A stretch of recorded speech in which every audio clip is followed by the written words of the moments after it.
ಸಂಘಟನೆಗೆ ನಾವೇನು ಕಳೆದ 16-18 ತಿಂಗಳಿಂದ ಹೋರಾಟ ಮಾಡ್ತಾ ಇದ್ದೀವಿ. ಈ ಹೋರಾಟಕ್ಕೆ ಪ್ರಕಾಶ್ ಹೇಳ್ದಂಗೆ ಸರ್ಕಾರದಿಂದ ಕಿಂಚಿತ್ತು ಬೆಲೆ ಇಲ್ಲ. ಹಾಗಾಗಿ ನಾವು ಫ್ರೀಡಂ ಪಾರ್ಕಲ್ಲಿ ಒಂದು ಪ್ರತಿಭಟನೆ ನಿರಂತರವಾಗಿ ಏನು ಆಹಾರ ಪ್ರತಿಭಟನೆ ಇಟ್ಕೊಬೇಕು ಅಂತ ತೀರ್ಮಾನ ಮಾಡಿದ್ದೀವಿ. ಹಾಗೂ ನಾವು ಸಂಯುಕ್ತ ಹೋರಾಟ ಕರ್ನಾಟಕ ಮತ್ತು ರಾಜ್ಯಾದ್ಯಂತ ಏನು ಸಂಘಟನೆಗಳಿದೆ ಎಲ್ಲ ಸಂಘಟನೆಗಳು ತೀರ್ಮಾನ ತಗೊಂಡು ಇದಕ್ಕೆ ಒಂದು ಅಂತ್ಯ ಕಾಣಲೇಬೇಕು ಅಂತಕ್ಕಂಥದ್ದು ಒಂದು ದೃಢ ನಿರ್ಧಾರವನ್ನು ಮಾಡಿದ್ದೀವಿ. ಆಮೇಲೆ ಒಂದು ಕಡೆ ಇವತ್ತು ಪ್ರತಿ ಹಳ್ಳಿಲಿ 26 ಹಳ್ಳಿಲೂ ಕೂಡ ಇವತ್ತು ಮೂಲಭೂತ ಸೌಕರ್ಯ ಸಿಗ್ತಾ ಇಲ್ಲ.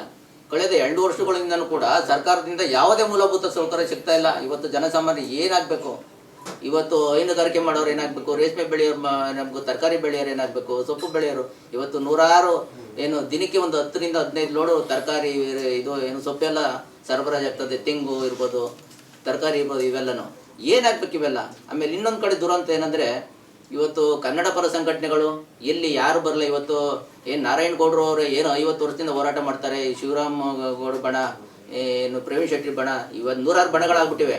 ಅದರಲ್ಲೂ ಈ ಮೇನ್ ನಾವು ಏನು ನಾಯಕರಿದ್ದಾರೆ ಕನ್ನಡ ಪರ ಹೋರಾಟಗಾರರು, ಇಲ್ಲಿವರೆಗೂ ರೈತರ ಸಮಸ್ಯೆಗಳು ಕೇಳಲಿಲ್ಲ. ಏನನ್ನ ಇಶ್ಯೂ ಆಗೋಕ್ಕೆ ಇವರು TRP ತಗೊಳ್ಳೋಕ್ಕೆ ಈ ಕಾವೇರಿ ಇಶ್ಯೂ ಆಯಿತು ಅಂದರೆ ಏನು ಉಲೋ ಅಂತ ರಸ್ತೆ ಕೂತ್ಕೋತಾರೆ. ಇವತ್ತು ರೈತ, ದೇಶಕ್ಕೆ ಅನ್ನ ಕೊಡೋ ರೈತ ಒಬ್ಬ ಬೀದಿ ಕೂತ್ಕೊಂಡವನೇ ಅಂತ 18 ತಿಂಗಳಿಂದ ಇವರಿಗೆ ಏನು ಮಾನವೀಯತೆ ಇಲ್ವಾ ಇವ್ರಿಗೆ ಕನ್ನಡ ಪರ ಸಂಘಟನೆಯವ್ರಿಗೆ? ಇವತ್ತು ಎಲ್ಲರೂ ಪಾಪ ದಲಿತ ಸಂಘಟನೆಯರು, ಕಾರ್ಮಿಕ ಸಂಘಟನೆಯರು ನಮಗೆ ಬೆಂಬಲ ಕೊಟ್ಟಿದ್ದಾರೆ. ಇಡೀ ರಾಜ್ಯಾದ್ಯಂತ ರೈತ ಸಂಘಟನೆಯರು ಕೊಟ್ಟಿದ್ದಾರೆ.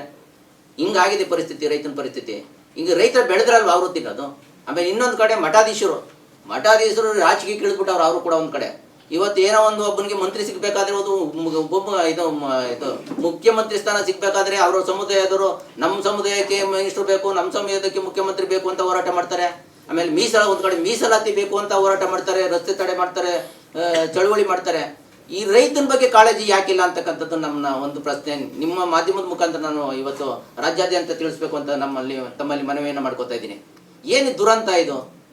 ಹಾಗೆ ಆಮೇಲೆ ಈ ಸ್ಪಷ್ಟವಾಗಿ ಹೇಳಿದೆ, ಇದು ನಾವು ಕೋರ್ಟ್ಗೆ ಸ್ಟೇ ಹಾಕೊಂಡಿದ್ದು, ಸ್ಟೇ ಸಿಕ್ಕಿದೆ. ಆ ಸ್ಟೇನಲ್ಲಿ ಸರ್ಕಾರದ ಪರ ವಕೀಲರು ವಾದ ಮಾಡಿರೋದು ಅಂತಕ್ಕಂಥದ್ದೇನು ನೀವು ಕೇಳಿದ್ರಿ ಪ್ರಶ್ನೆನ. ಏನು ಕಂಪೋಸಿಷನ್ ತಗೋತಾ ಇದ್ದಾರೆಲ್ಲ 2.5 ಕೋಟಿ 3 ಕೋಟಿ ಅನೌನ್ಸ್ ಮಾಡಿದ್ದಾರೆ. ಅದಕ್ಕೆ ಯಾವುದು ಬೆಲೆ ಇಲ್ಲ, ಸರ್ಕಾರದಿಂದ ಅಧಿಕೃತವಾಗಿ ಆದೇಶ ಇಲ್ಲ. ಕೋರ್ಟ್ ಅವರು ಸರ್ಕಾರ ಪರ ವಾದ ಮಾಡಿದವರು ಲಾಯರೇ ಹೇಳಿದ್ದಾರೆ ಇನ್ನು ಬೆಲೆ ನಿಗದಿ ಮಾಡಿಲ್ಲ ಅಂತ.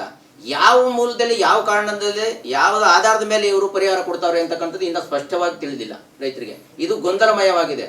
ಆಮೇಲೆ ಹೇಳ್ದಂಗೆ ಪ್ರಕಾಶ್ ಹೇಳ್ದಂಗೆ ಏಜೆಂಟ್ರುಗಳು, ಊರೂರಲ್ಲಿ ಏಜೆಂಟ್ರುಗಳು ಮನೆಗೆ ಹೋಗೋದು, ಮೈಂಡ್ ವಾಶ್ ಮಾಡೋದು. ಅವ್ರಿಗೆ ನೀನು ಕೊಡದೇ ಇದ್ರೆ ಕೇಸ್ ಹಾಕ್ಸ್ತೀನಿ. ಆಮೇಲೆ ಏನೋ ಬೇರೆ ಕಡೆಯಿಂದ ಏನು ಎಕ್ಸ್ಟೆಂಟ್ಗಳು ಮಾಡಿದ್ದಾರೆ ಬೆಂಗಳೂರು ಕಡೆಯವರು, ಅವ್ರ ಮನೆಗೆ ಹೋಗೋದು, ನೀವು ಕಮ್ಮಿ ದುಡ್ಡಲ್ಲಿ ತಗೊಬಿಟ್ಟಿದ್ದೀರಿ, ಇವತ್ತು 2 ಕೋಟಿ 2.5 ಕೋಟಿ ಕೊಡ್ತಾರೆ, ನೀವು ಒಳ್ಳೆ ಪರಿಹಾರ ಕೊಡ್ತಾರೆ, ಇಲ್ಲಾಂದರೆ ಸೈಟ್ ತಗೊಳ್ಳಿ, 1 ಕೋಟಿ, ಒಂದೊಂದು ಸೈಟು 1 ಕೋಟಿಗೆ ಹೋಗುತ್ತೆ ಅಂತ. ಇದೆಲ್ಲ ತಪ್ಪು ಮಾಹಿತಿ. ಅವೇ ಒಂದು ಕಡೆ ಹೇಳ್ತಾರೆ, ಮುಖ್ಯಮಂತ್ರಿಯವರು ಹೇಳ್ತಾರೆ ನೀವು ಬೇಕಾದವ್ರು ಕೊಡಿ, ಬೇಡದವ್ರು ಬಿಟ್ಬಿಡ್ತೀವಿ ಅಂತಾರೆ. ಅದಕ್ಕೆ ನಮಗೊಂದು ಎಂಡಾರ್ಸ್ಮೆಂಟ್ ಕೊಟ್ಬಿಡಿ. ಆಮೇಲೆ ನೀವು ಯೋಚನೆ ಮಾಡಬೇಕಂತ ನಾವು ಭಾಳ ಸೂಕ್ಷ್ಮವಾಗಿ ಯೋಚನೆ ಮಾಡಬೇಕು. ಅಲ್ಲಲ್ಲ ಊರಲ್ಲಿ 5 ಜನ 10 ಜನ ನೀವು ಅಲ್ಲಲ್ಲಿ ಕೊಟ್ಟವ್ರು ತಗೊಬಿಟ್ಟು AICT ಏನು ಮಾಡ್ತೀರಾ? ಇದು ಒಂದು ದೊಡ್ಡ ಮಾಫಿಯಾ ತಾನೆ ಇದು ಎಲ್ಲ ರೈತರಿಗೂ ಎಲ್ಲ ಏನು ಒಬ್ಬ ಅವಿದ್ಯಾವಂತನಿಗೂ ತಿಳಿತದೆ ಇದು. ಈ ರೀತಿ ಇದು ಕಾನೂನುಬಾರವಾಗಿ ಮಾಡಿರ್ತಕ್ಕಂಥದ್ದು. ಇವಾಗಲೇ ಇವರು ಹೇಳಿದ್ರೆ ನಾನು ಇದು ಏನು ಗೋಪಾಲ್ ಗೌಡರು ಏನು ವರದಿ ಕೊಟ್ಟಿದ್ದಾರೆ ಅಲ್ಲಿ ಸೂಕ್ಷ್ಮವಾಗಿದೆ.